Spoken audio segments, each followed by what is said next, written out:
see that the last of the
In my group, okay, the topic is what activities or programs or projects can the NCOAS plan with faith-based organization in order to achieve the 3 R's. And quickly we identified the 3 R's, which are reformation, rehabilitation, and reintegration. And what we did was to list a few activities that we carry out, those activities that are very varied, that we carry out as routine activities to achieve these 3 R's, in these 3 R's. And quickly, on the reformation, we talked about identification of their antisocial behavior, why do inmates commit offenses. Then we talk about counseling, talk about moral instruction, which has to do with all forms of teaching the inmates receive from faith-based organizations. We talked about psychological therapy that's also provided in order to reform these people. We talked about civil education as the invocation of our core national values to this inmate. So under rehabilitation, we talked about custodial education, which is broken into 2, formal and informal. The formal is the school system, the informal is vocational skill acquisition program and any other form of education. Then 3, we talked about reintegration. And there, what we do is 1, to plan transition program for inmates. We identify the role of families in these transition programs. And then also reinforcing family roles of these inmates. You know, when you come into if you are incarcerated, one first thing that people lose is their family roles. So we try to reinforce.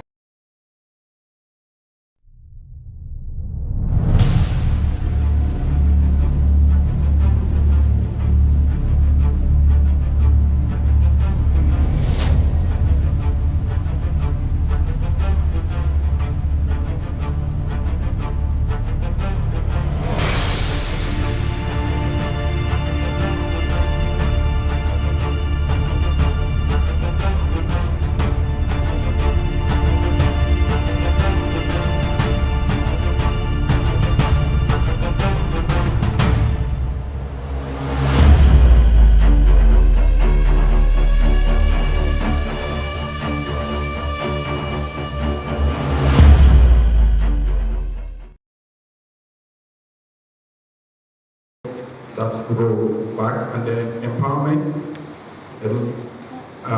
formation of aftercare association for effective transition and supervision. Where can we, how can we relate together or collaborate together to achieve these 3 R's with faith-based organization? Quickly, one, we have organizing moral reaching programs. That's behavioral modification programs like what we're about to have or what we already started having now. Then we also talked about custodial education programs. We talked about joint sponsorship of education programs in custodial centers. We talked about providing technical support as well as infrastructure for most of the activities in custodial centers. Then we also talked about empowerment programs through provision of tools for skills acquisition. Then we talked about funding aftercare services through the provision of starter packs. We talked about also collaborating with faith-based organizations to have what we call aftercare associations with them to ease supervision and also ensure that the people we're reintegrating are actually placed in proper jobs. And then we lastly talked about advocacy. It's very important that we bear this in mind that if we don't run advocacy for what we're doing behind the walls, the society might not accept what we are actually doing. Thank you.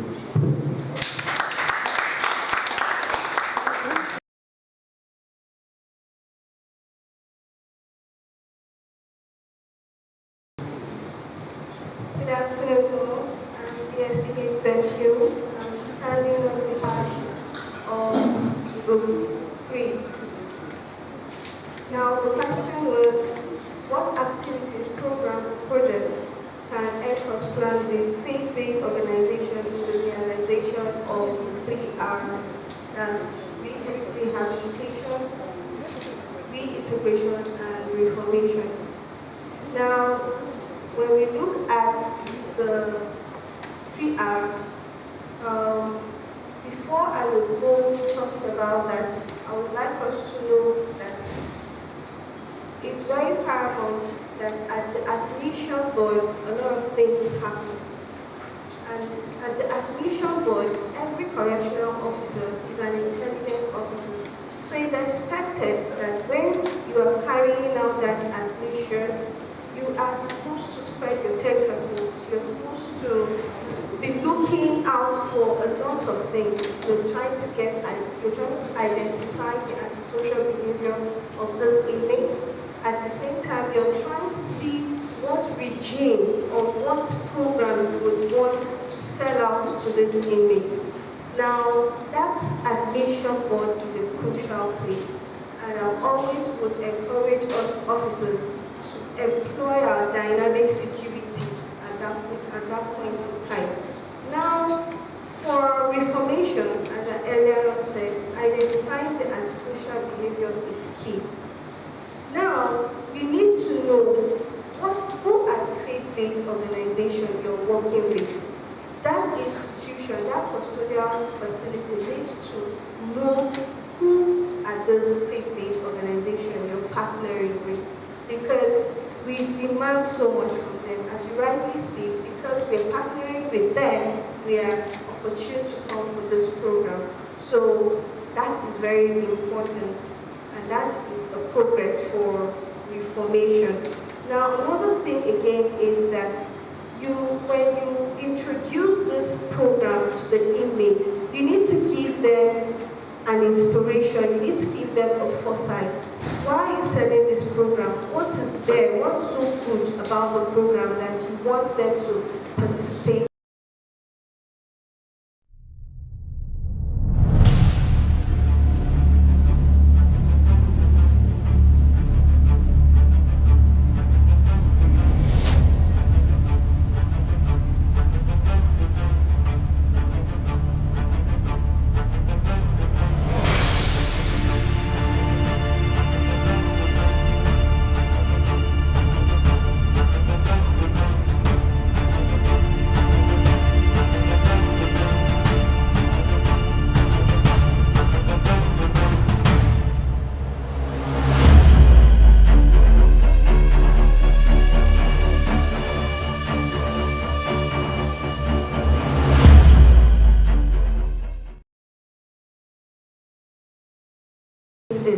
Now, you need to remember that you would have to begin to introduce your rehabilitation program based on knowing their need and then their risks.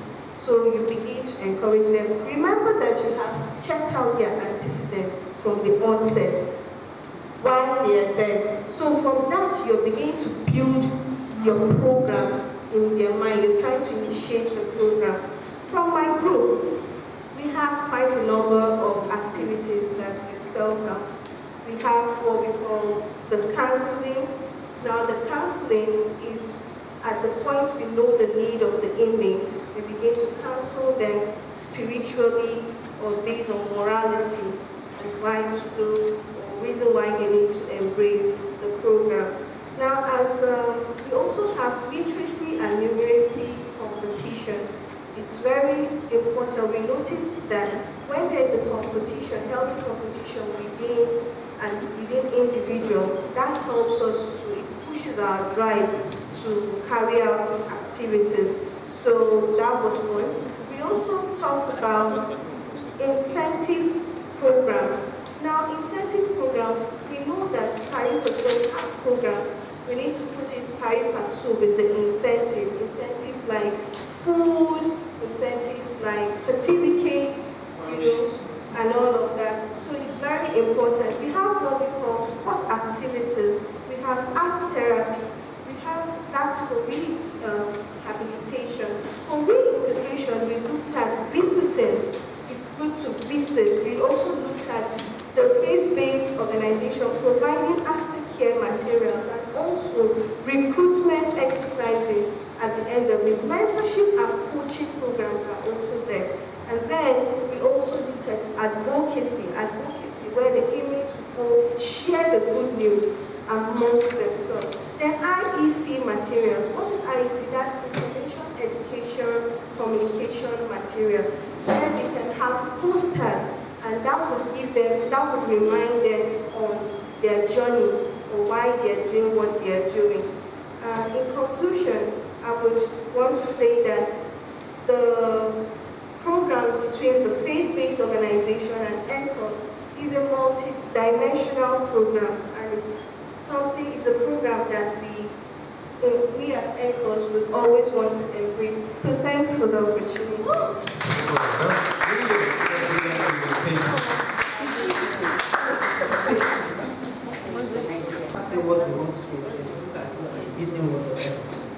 So the activities and programs that Nigerian Correctional Service can plan with the faith-based organization towards the realization of the 3 R's of the service. We talk about the institution-based program, which you all know as the education and the vocational program. And we talk about how the faith-based people can help in upgrading the education centers in each correctional center. Then the vocational centers, how they can help us in building and bringing more ideas into it. We said that Starting from the admission board, the correctional centers help in gathering what the inmates are interested or have been doing from their various days before they get into the correctional center. So this will give us the idea on what to train these inmates on. If some say they are tailor or weathers from outside, getting inside, you cannot introduce them to where they can be trained and receive training. So we also talk about building and upgrading of recreational centers. We all know how sports can reduce or curb crimes outside. So I always tell my people that if you are looking for a good footballer, go to maximum security prison. They know how to play ball very well. And this always builds their team spirit. And we have quite a number of activities that we spelled out. We have what we call the counseling. Now the counseling is at the point we know the need of the inmates, we begin to counsel them spiritually or based on morality and the reason why they need to embrace the program.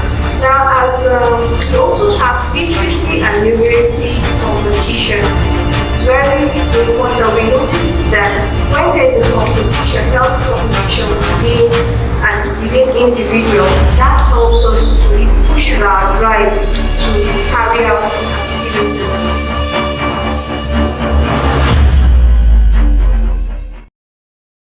They take their mind off crime sometimes. So if you can help us in creating more recreational centers, then this can help in reducing jailbirds.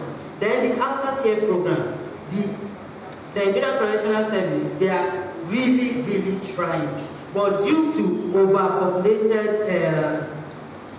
projection in the yard, the fund is not really enough. So we need the help of faith-based program to help in bringing more materials so that this aftercare can grow and go fast.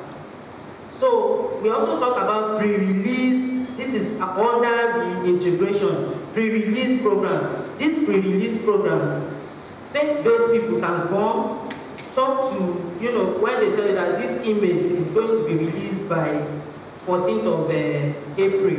Maybe a week to that 14th, come have heart-to-heart talk with that inmate, check if the inmate is actually mentally ready for the society.